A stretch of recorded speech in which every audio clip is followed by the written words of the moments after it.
ఎడారిలో సెలయేర్లు శ్రీమతి చార్లెస్ కౌమన్ గారి అనుదిన ధ్యానాలు.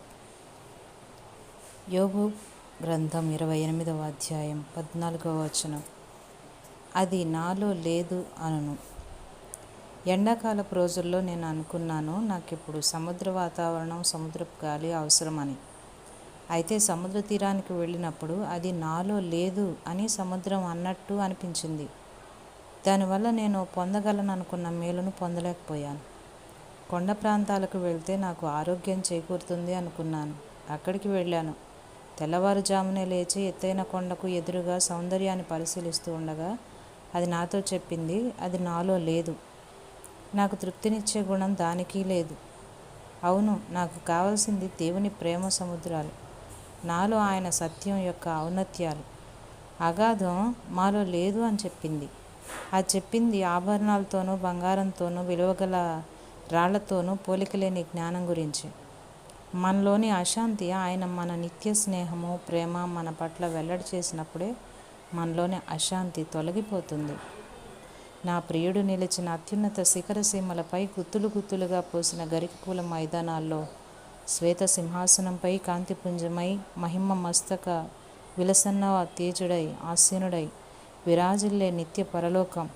అక్కడే నా వైభవం, అక్కడే నా జీవం.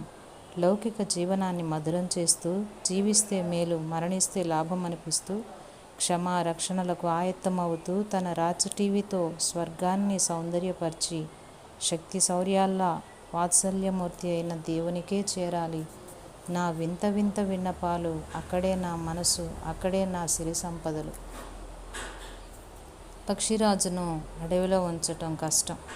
సొగసులు సోయగాలు కురిపించే పక్షులన్నిటినో దాని చుట్టూ చేర్చిన, అందమైన చెట్టు కొమ్మను దానికి నివాసంగా ఏర్పరిచిన, దానికి ఇష్టమైన పంచభక్ష పరమాన్నాలను దాని ముందుంచిన, వీటన్నింటి వంక అది కన్నెత్తైనా చూడదు.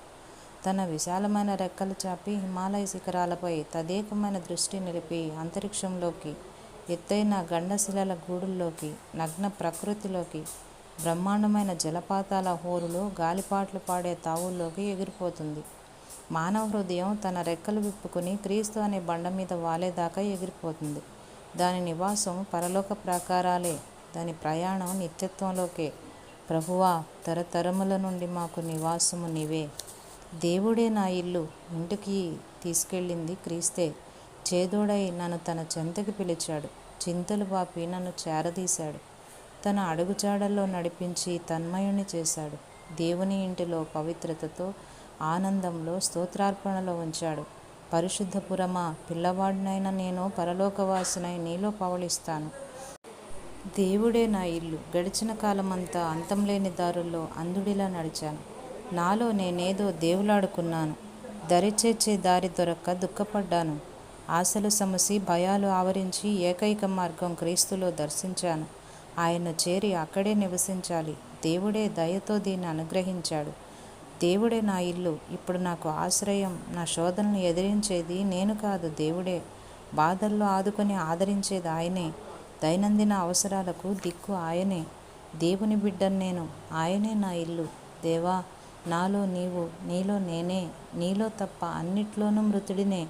సుందర సదనంలో శయనించినప్పుడు ఇందులో అందులో ఎందులో చూసినా అందాలు నీవే, నా నందనం నీవే.